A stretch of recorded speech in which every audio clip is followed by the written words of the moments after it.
So if you're still learning to read the Qur'an, you're definitely going to see one of these 12 symbols while reading. And today we're going to talk about what these symbols mean and how we can deal with them while reading. We're going to start with the first one. And it's a symbol that looks like meme.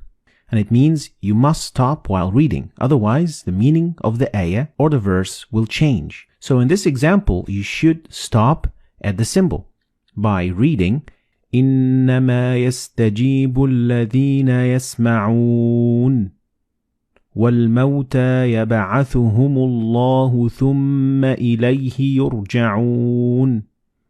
So we have to stop at the symbol of meme. Next is the symbol of la, and it is the exact opposite, which means you can't stop. Like in this example. ما أنفقوا منا ولا أذى لهم أجرهم عند ربهم. So you can't stop here, and especially you can't start reading from after the sign. The three-dotted symbol means you can't stop at either of them, but you have to stop at one and not the other.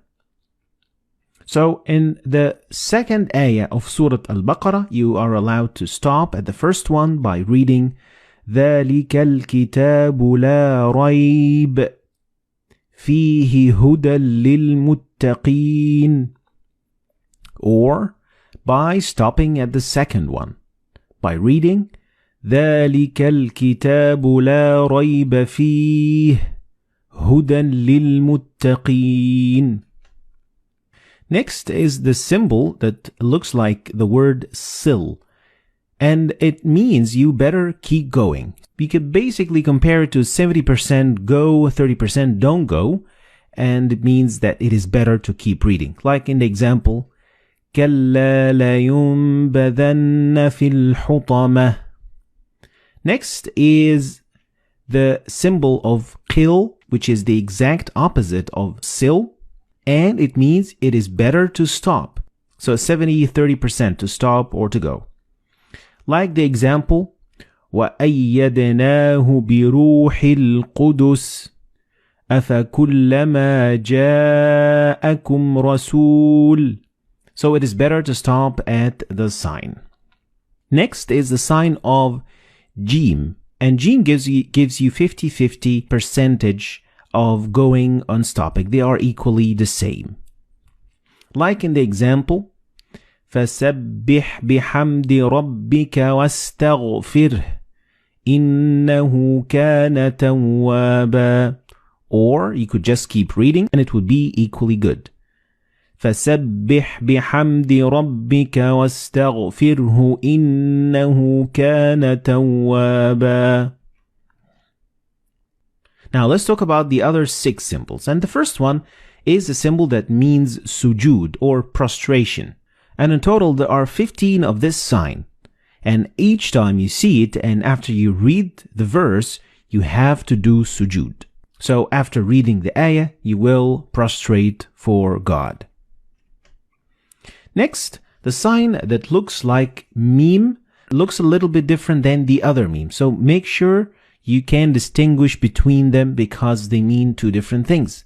And this meme appears in the middle of the word. So the noon and ba, when they follow one another in the same word, you don't pronounce noon or ba, but you pronounce meme.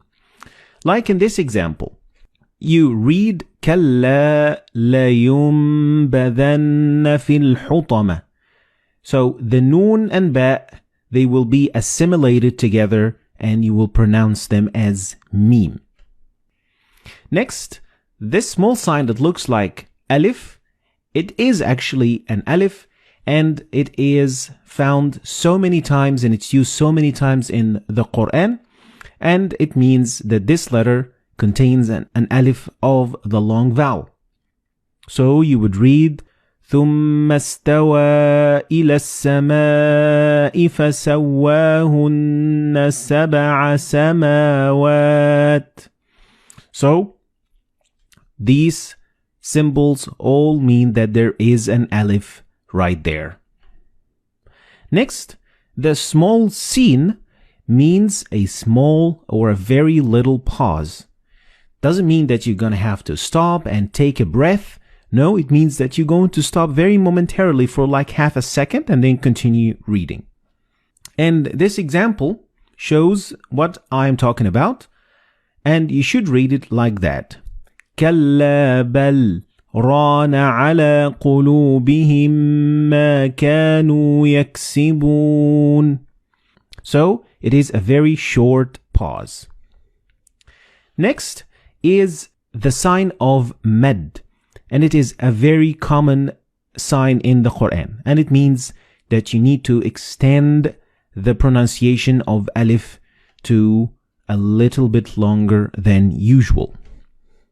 The last sign that we're going to talk about today is the sign of the end of the quarter of the chapter, or juz. The juz is divided into 8 quarters, and at the end of each quarter, you are going to see this sign. It doesn't involve any change in pronunciation, and it doesn't affect anything of what you say whatsoever. So it is just for the division of the Qur'an. So these were the 12 signs that you are going to see in the Qur'an. And here I'm going to give a quick summary of what these signs mean. Try to remember them. And of course, the best way to learn them is by reading a lot of Qur'an, because practice makes perfect. So this, ladies and gentlemen, is going to be the end of today's lesson. I hope you've learned anything new today. If you did, like and share the video for other people to learn from it. And I'll see you next lesson.